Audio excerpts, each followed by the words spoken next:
Okay, students, continuing our discussion of this AC, I repeat and remind you, brother, I average we have found out this value. तुमने पिछला calculation देखा, एक बार मैं फिर से brief कर दूं. मैंने देखा कि अगर मैं एवरेज वैल्यू निकालता हूं ओवर द कंप्लीट साइकिल तो वो वैल्यू जीरो आ जाता है. ठीक है, उसको मैंने मैथमेटिकली प्रूव कर दिया. तो उसका तो कोई यूज नहीं हुआ, तो मैंने क्या किया, हाफ साइकिल पर निकाला उसका वैल्यू. हाफ साइकिल के लिए सिर्फ लिमिट ऑफ इंटीग्रेशन बदल गया. लिमिट ऑफ इंटीग्रेशन बदला और उससे मुझे आई एवरेज का value twice I not by पाई इतना मिला. इसका मतलब आई एवरेज एक हुआ मोड एवरेज वैल्यू निकालने का. तो एवरेज वैल्यू कितना के बराबर आता है, I average is equal to twice I not by pi के बराबर आता है. ठीक है, उसके बाद मैंने very important I have defined average value of AC.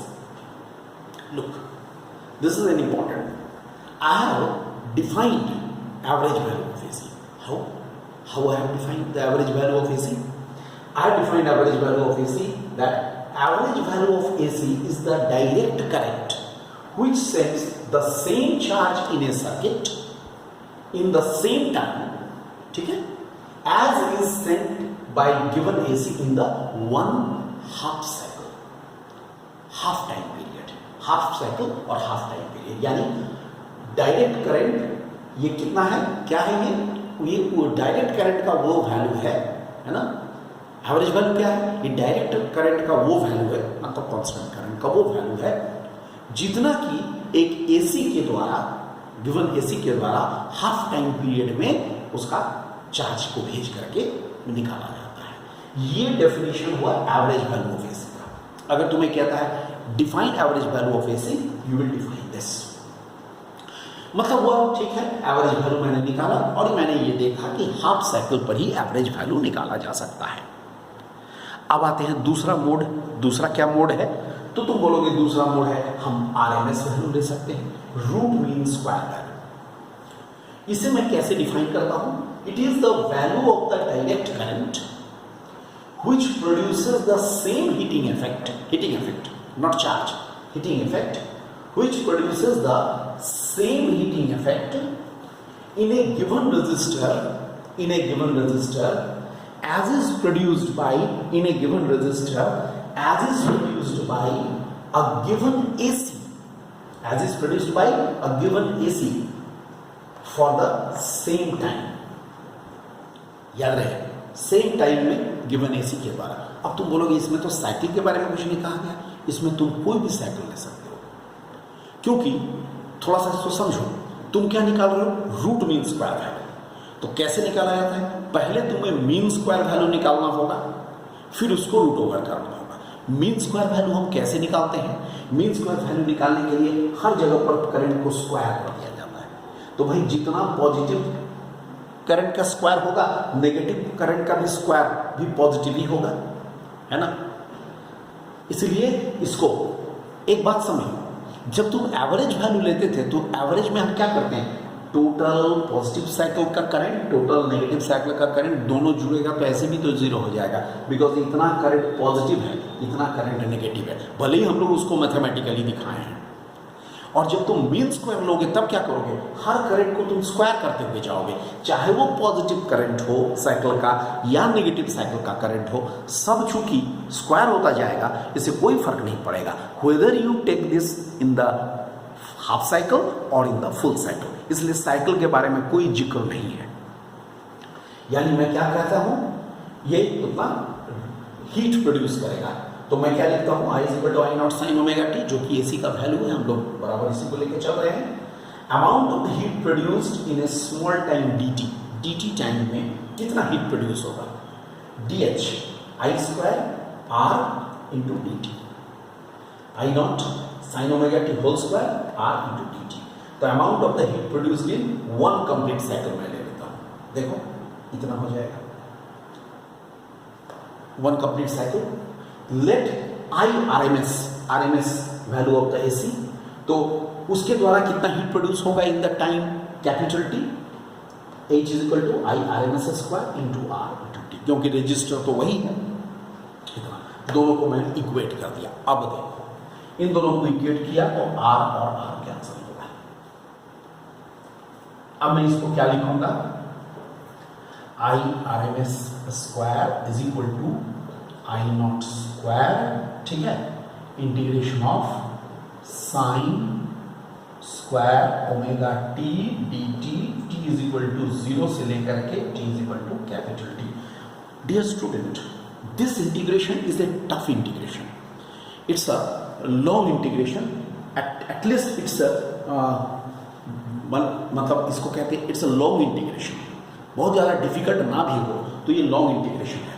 तो तुम इसका वैल्यू को डायरेक्ट भी लिख सकते हो, लेकिन मैं तुम्हें समझाने के लिए, कभी हो सकता है स्कूल के एग्जाम में तुम्हें बोला कि नहीं इसको इंटीग्रेट करके बताओ, ठीक है, तो मैं क्या करता हूं, मैं इस पोर्शन को मैं हटा देता हूं।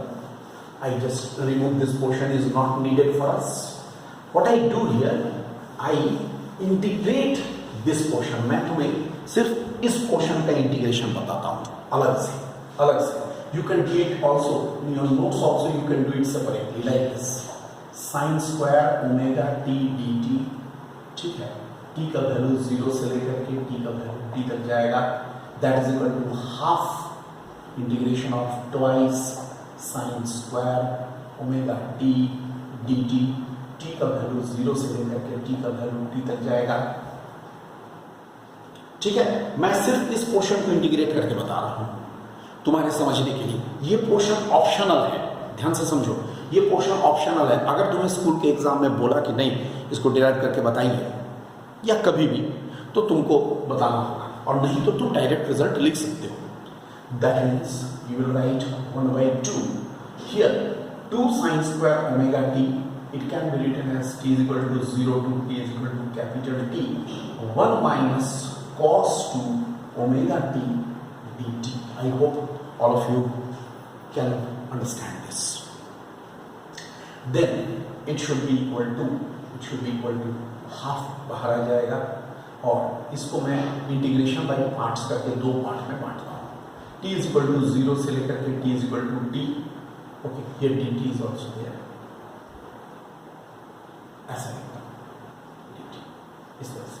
तो ये क्या होगा, this is dt minus integration of cos 2 omega t dt, t का वैल्यू 0 से लेकर के t का वैल्यू कैपिटल T तक जाएगा, ऐसे। Look at this. Can I write it in this way? No problem. That means what we shall get? What we shall get? We shall get here this integrated value to be equal to how much? Half will be taken out. Here it is. इसका क्या होगा? इसको मैं लिख देता हूँ t 0 से लेकर कैपिटल T माइनस, इसको मैं लिखता हूँ cos 2 omega t, cos 2 omega t, तो इसका हो जाएगा sin 2 omega t by twice omega, और इसका इंटीग्रेशन क्या होगा 0 से लेकर के capital T, cos 2 omega t dt, इसका इंटीग्रेशन होगा sin 2 omega t divided by twice omega, negative sine नहीं होगा। This is equal to 1/2. Here I will write, इसको क्या मैं लिखूंगा t minus 0, और इसको मैं क्या लिखूंगा 1/2 ओमेगा, यहाँ पे हो जाएगा sin 2 into 2 pi by t into capital T. Understand? 2 omega को मैंने बाहर निकाल दिया, 2 into 2 pi by t, omega की जगह 2 pi by t into t minus sin twice into 2 pi by t into 0, upper limit lower limit दोनों बैठाया, तो मुझे क्या मिलेगा हाफ, ये मिलेगा t माइनस 1/2 ओमेगा, यहाँ पर क्या मिलेगा, ये मिल जाएगा ऐसे साइन 4 पाई, और ये क्या मिलेगा sign 0। Understood?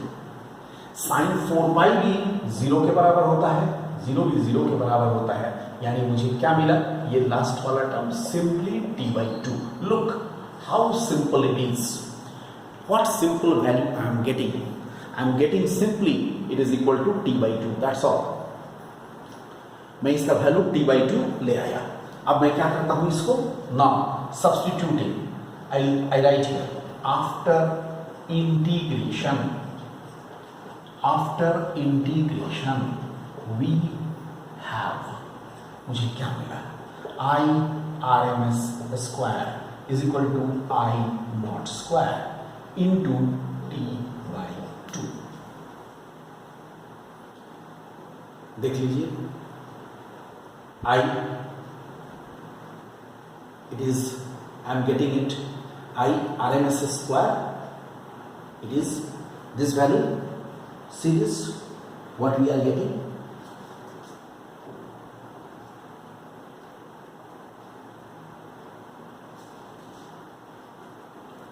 and oh sorry, एक चीज छूट गया यहाँ पर, T I RMS square into T, here also I RMS square into T. Check करो, ये कैंसिल हो जाएगा, यानी क्या मिलेगा तुम्हें,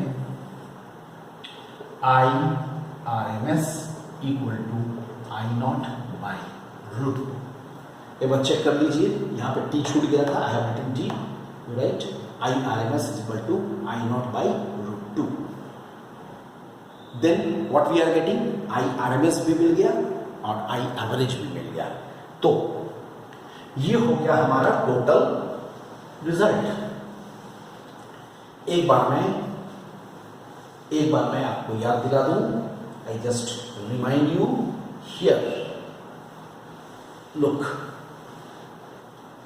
अब जरा हम लोग इसको फाइनली लिख लें यहां पर, अब जरा मैं इसको फाइनली लिख दूं, what I am getting, I RMS का वैल्यू मिला I not by root 2, I average का वैल्यू मिला ट्वाइस I नॉट बाई पाई, तो ratio I RMS by I average is equal to I not by root 2 over twice I not by pi, I not cancel होगा, यानी क्या मिलेगा तुम्हें, pi by 2 root 2, यानी 3.14 by 2.8, 2 which is greater than 1. So I RMS is greater than I average. Look, देखो मैं कहां पर पहुंचा। अगर मुझे कहा जाए कि इन दोनों करंट के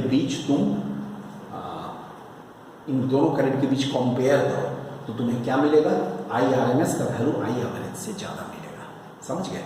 और more over one thing more I am telling you, I RMS को ही हम लोग मेन ज़्यादा एक्यूरेट समझते हैं। एरर एनालिसिस के अनुसार I RMS is considered to be more proper accurate as compare to the average value.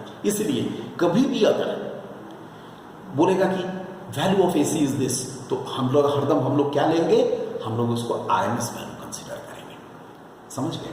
ठीक ऐसे ही वोल्टेज का भी ठीक ऐसे ही होता है, हम लोग हालांकि करंट का किए हैं, वोल्टेज का भी E average is equal to twice E not by pi and E RMS is equal to E not by root 2। Mind this, ये सेम फॉर्म होगा, जैसा करंट का फॉर्म होता है वैसे ही EMF का फॉर्म होता है, जैसा करंट का फॉर्म होता है वैसा EMF का फॉर्म होता है। और यहां पर भी RMS value of EMF is considered to be more perfect, इसे ही ज्यादा परफेक्ट माना जाता है, understand. So this is regarding our here RMS value and average value. I hope student all of you have understood it properly, ठीक है, okay, thank you.